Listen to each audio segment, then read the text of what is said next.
Alors, nous sommes dans la suite de notre cours sur les masques. Voilà, je prends un coup d'œil pour voir encore le cours. Le cours, c'est sur les masques. Alors, on peut faire ça, les masques, voilà, il faut toujours permettre une édition non destructive et permettre de masquer en revenant les parties que l'on veut ou les parties qu'on veut supprimer.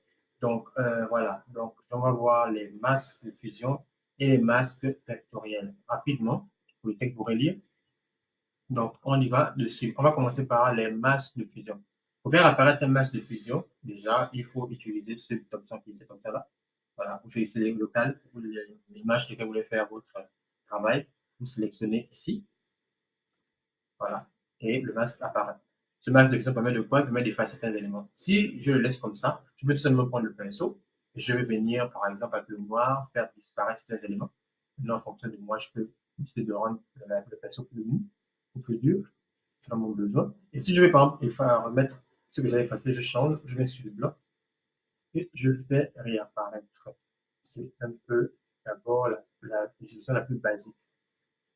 En plus de ça, si je veux faire disparaître, on va dire pas avec le pinceau, mais avec un dégradé, je vais utiliser l'option, voilà, petit dégradé, ici. Je vais par exemple appliquer en mode linéaire, par exemple vers le bas. J'ai envie de faire disparaître le bas.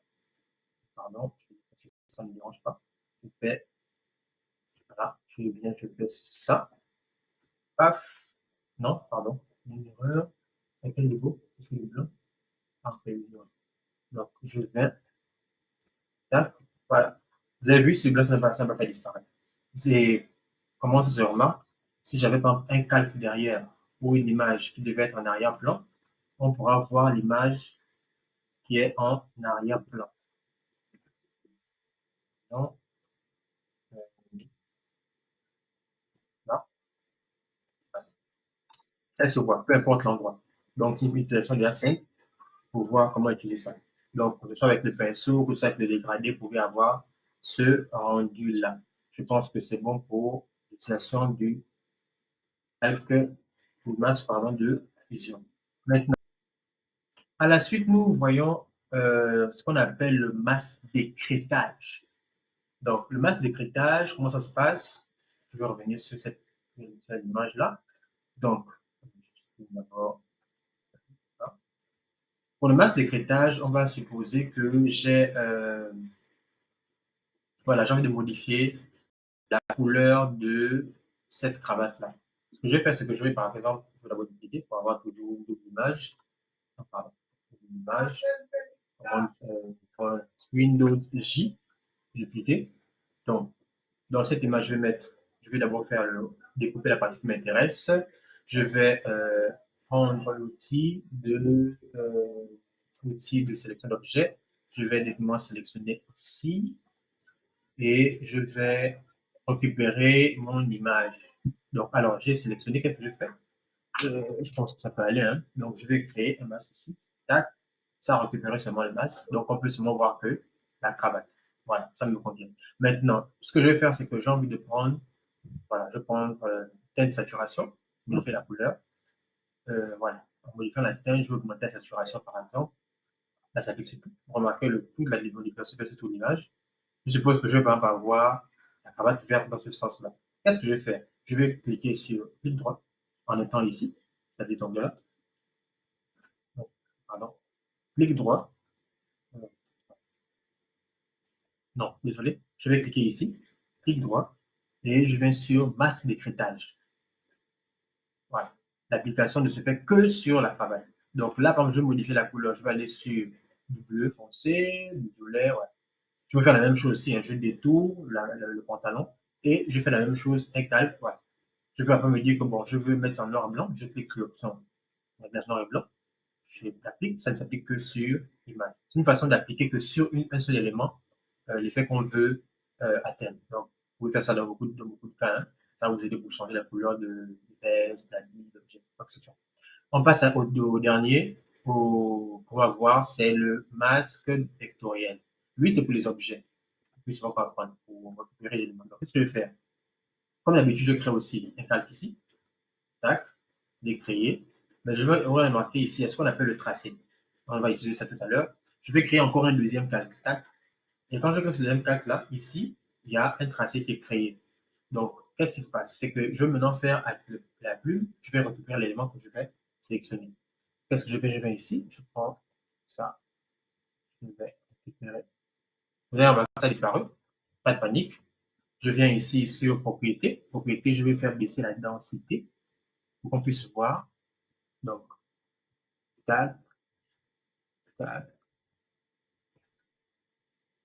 tac, tac. C'est juste un exemple pour que vous puissiez voir.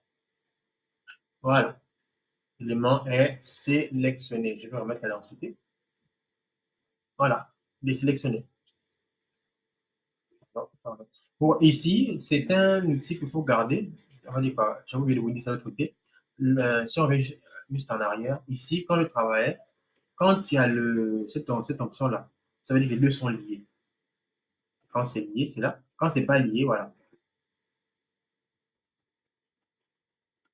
Vous voyez? L'effet disparaît, ça bouge. Ça veut dire que quand aussi mon image bouge, vraiment, il n'y a rien qui sécurise ça. Par contre, quand c'est avec l'option là, si je bouge, vous allez remarquer comment c'est tout lié. Voilà, ça bouge. Pardon, je vais laisser ici. Voilà, voilà. C'est ici. Voilà. Il bouge avec l'image. Mais si c'est pas sélectionné comme ça, ce qui se passe, vous voyez, remarquez que l'élément que j'ai sélectionné ne bouge pas. C'est une option que vous devez connaître. On est ici. Donc, mon élément est sélectionné. L'objet que j'ai seulement récupéré. Voilà, c'est très pratique pour certains travaux. Donc, ici, je fais ça. Je peux se déplacer. Je peux l'amener où je veux. Comme j'ai mon tour de côté, je peux modifier. Par exemple, voilà, ma décrétage. Je peux dire que bon, je veux que ça soit notre couleur, par exemple, là. Ou si ça ne me convient pas, je peux déjà modifier la couleur. Je veux que la tête vaille un peu vers du vert, ou encore un peu vers du bleu. Voilà, voilà, ce genre. Voilà, c'est moi qui décide. En fonction de ce que je veux. Voilà, ok. Ok, par contre, l'erreur que j'ai eu à faire, c'est que je n'avais pas l'image de départ. Donc ici, je vais enlever, ça permet de supprimer tranquillement. Tac, supprimer, tac, tac, supprimer. Voilà, ici, ça ne s'applique que dessous. J'espère que vous avez pu comprendre comment. Enfin, je précise que vectoriel, là, c'est beaucoup plus pour les images qu'on veut récupérer. C'est très pratique pour travailler avec. Bon, je pense on a fait le tour un peu pour les différents masques et on va s'arrêter par là. On se retrouve à la prochaine.